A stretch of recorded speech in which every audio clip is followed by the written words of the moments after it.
Welcome to C-Fan Sports, the channel that is dedicated to the nation of Seattle sports fans.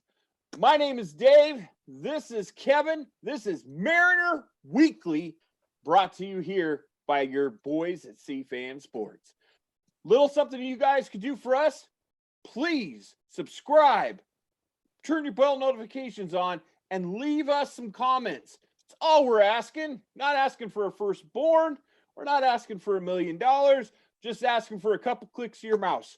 So please do that for you boys here at C-Fan Sports. Anyway, Mariner Weekly, let's dive right in. Kevin, got a couple questions right off the top I want to ask you. Let's do it. First one, I'm going to ask them to you in twofold. You give me a breakdown each one. Should we be more concerned by the Mariners having the lowest batting average at 210? Or should we be more encouraged by the Mariners having the 10th best ERA in the league with 4.19? Which one should we be should we be more concerned or more encouraged? Which do you think is probably the most important emotion we have for our Seattle Mariners? Wow. I know, loaded question. Just throw me under the bus. There we go. I just threw you a Randy Johnson heater. So I will say it's our batting average is more concerning to me. I'm excited about our ERA. I'm excited about where we're standing. Mm-hmm. You know, I think the pitchers can do it. Hopefully we can get some guys back off the IL. However, you know, we talked about it before. I mean, it's been the best part of our team this year. And I really believe they put the pieces in place to be able to become more dominating pitching. Our starting pitching should be in the upper end of the realm. Our closers should be in the top. I mean, our bullpen should be in the top. So, but that being said, we got to hit the ball. We got to score some runs. Mm-hmm. I mean, last week we won against Baltimore, one against Texas, and yeah. You know, I know right now we're up 1-0 against the Dodgers, but you know we got to score runs. Right. And the pitching is coming back down to reality. Some of the bullpen guys are being used probably more than they should be, because our starting pitching. I mean, we got to get some backup on starting pitching. Right. We're barely rolling out the 6-man rotation that they've been talking about having because we just don't have it. We're doing a 5-man rotation with the bullpen starting. And you can't have the bullpen start and finish in a complete game. It just kills them. You know, it goes to we'll talk about it later about the minor league system and who's available, who could be coming up, and exciting things coming out of that. So we'll talk about that a little bit later, but I really am disappointed with our batting. I completely agree. You know, the 3 bats that we had going with France, Haniger, and Kyle Seager. I don't know why I can't remember Kyle Seager's name to save my life, but you know, they're coming back to earth along with our pitching.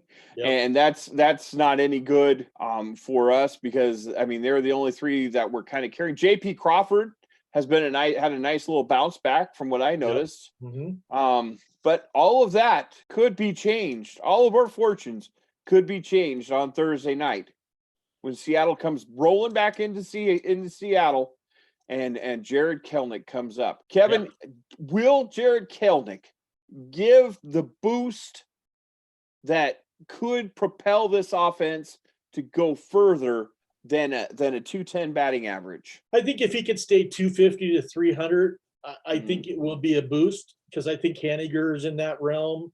I think Kyle Seager, because it is spring, you know, still early in the season. I think, you know, June, July, you know, he's going to be pushing 260, 270 mark. Ty France is going to pick it back up again. You know, they always do this. It seems to happen. People get off on a great start and they'll come back to life and then they'll take off again.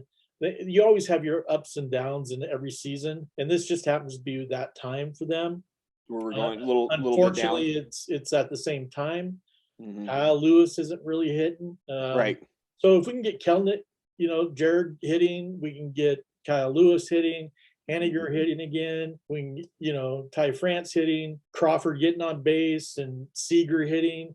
We got a lot better chance. I think it is going to be a spark. I think it's going to be a big boost. I actually believe that Logan Gilbert's not going to be far away. Yeah, and that's one of the questions. I said, who's going to help? Who would help? Who's going to help more, Kev? The Kelnick, or will it be Logan Gilbert? Well, I think Logan Gilbert. I think it's Kelnick all the way. I mean, there's no way around it. But Gilbert, his first start of the season threw 5 innings, 4 hits, 1 run, 5 strikeouts. Sounds pretty good to me. Yeah, 180 ERA. I mean, hasn't pitched the second game yet. I'm still waiting on it. But, if you could consistently do that, I mean, yeah, you're going to give up hits, but if you could keep them from scoring and keep them inside the park, you've got a chance of winning the game. We just watched the game with Sheffield. Oh, Justin Sheffield. Yeah. We just watched Sheffield. Is that what you're saying? Yeah. So we just watched Sheffield give up a bunch of runs in the last outing.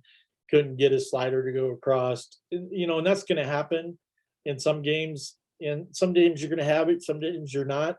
Mm-hmm. But I think we need an extra pitcher, an extra starter to come in, and I think that's Logan Gilbert. And I think he is going to contribute, but he's not going to make as big as impact as Jared Kelnick. So, all right, Kevin. So every week I'm going to ask you this question just because I think it's important. Sitting today, right now, second week of May, are we buyers or sellers? I think we're still buyers.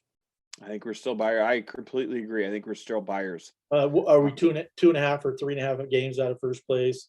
Right. We're still 1 game over 500. Yeah. I think we're knee deep in the wild card race. If there is even that, I mean, we're still muddling right there in the middle of everything. The AL West wild card. Yeah. I mean, we could pick up a starting pitcher or pick up a thumper at the deadline. I'm all for it. All right. Well, another question I heard this week: the California Angels of Anaheim, they released a pretty good first baseman. Yep. Do you take a flyer on him? Send Evan White back down, and he's Evan White's batting 152. Guy that was in Anaheim is sitting right at 220, 230. That's quite a bit of a difference. And if he gets hot, and it's not going to cost you anything. True, he's 36 years old, and his bat speed slowed down. He can't catch up anymore. He's not the explosive hitter he was. Now, how did it go so far backwards from last year? Because I thought he had a great year last year. This year, it's been tough. Mm-hmm. I've watched a few games with the Angels, and he doesn't even look like himself this year. Well, nothing had changed. The scenery couldn't quite help. I mean, true. I mean, and Albert's been doing it for years. I mean, the guy has been a stud, and he's on the last year of his contract with Anaheim. Obviously they're going to pay his full contract. So if you can pick him up, maybe you do take a look at the flyer. But from what I saw, I don't know if he could do it. Is he better than Evan White right now? No. You might argue his hitting is better than Evan White right now. Okay. But he doesn't play better first base. The defensive liability. Then why can't you have him as a DH? Well, you could, but is his batting going to improve our team? Can't make it worse, Kevin. We're the lowest. We're the lowest batting average in the league. 210. 210, yeah. So yeah, I guess how could it hurt? I think that's going to change. Unfortunately for one of our outfielders, whether it's Taylor Trammell or are you talking about Sam? Yes, thank you. Haggerty. Yeah. Okay. So I mean, one of those two are going to go back down to AAA. Right.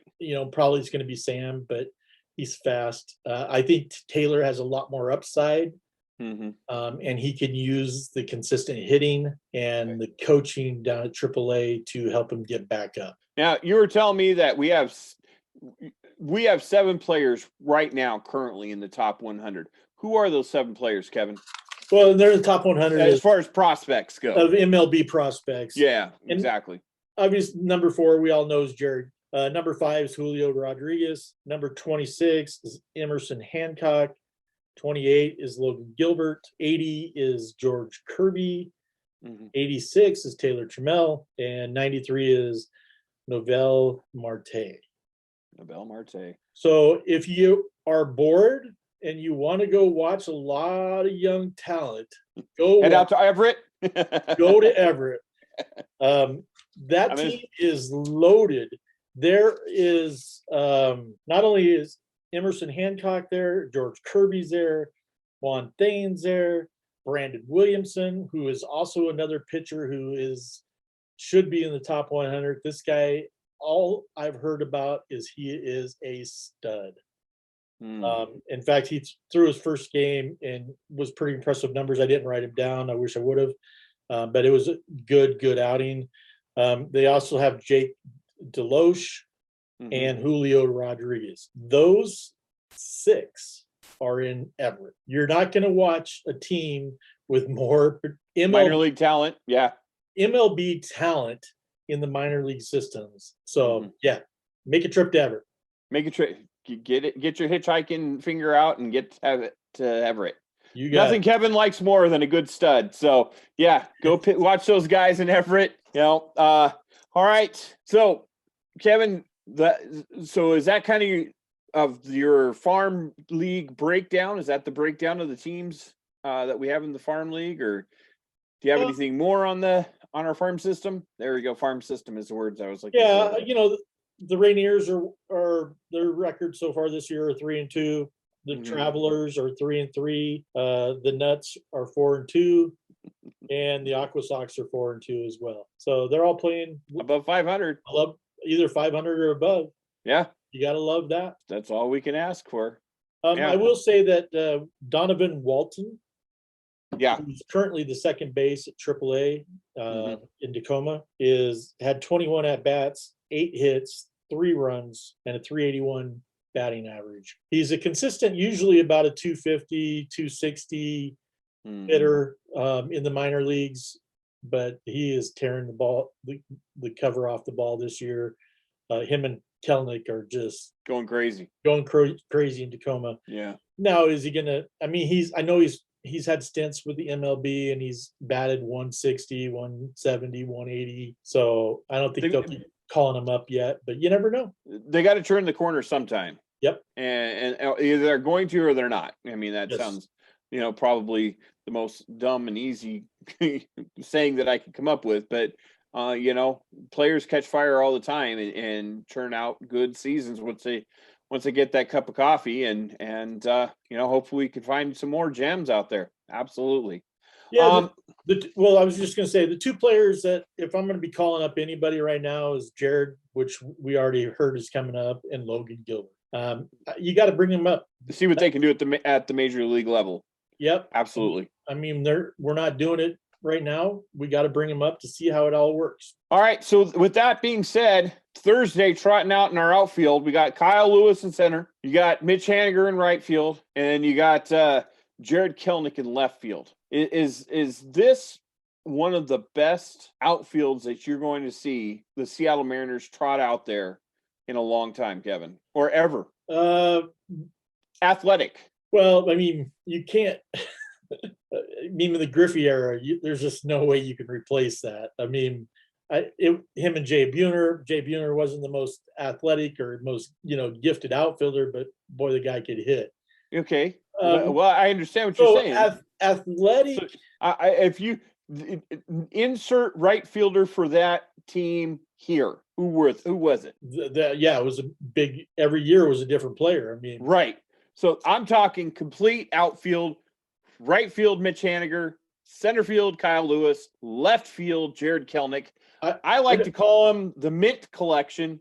That's my term for him. I've coined it right here at C-Fan Sports. It's the Mint Collection of the boys in the outfield. I just don't see a starting 3 that I felt that good about in Seattle Mariner uniforms ever.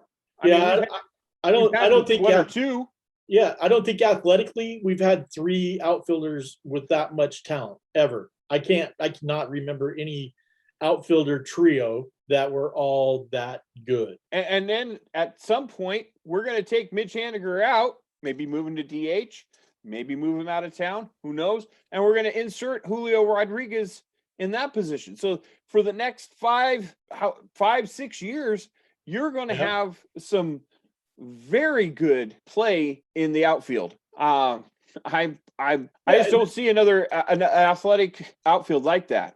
And then your fourth outfielder is Taylor Trammell, who is only 86th. Yeah, I mean, he might not be hitting very well right now, but the guy's a solid player. I mean, defensively, we know he can hit. We've seen it. He just, right now he's struggling, and it's a confidence thing. These guys are all going to go through it. We've talked about it. You're going to hit your highs and lows, and are you going to be able to have the confidence to turn it around and come back? Or are you going to have to go down and hit rock bottom again, even though you're in AAA, and come back and so you can try to do it. You're going to have 4 outfielders who are absolutely studs. And right now, if Mitch is still in the game, you got 5 outfielders that could be the best in all baseball. Well, Kevin, on that note, I think we should call it a day here for Mariner Weekly. Again, my name is Dave. That's my boy, Kevin. Don't forget to subscribe. Have a good week, everybody. Out.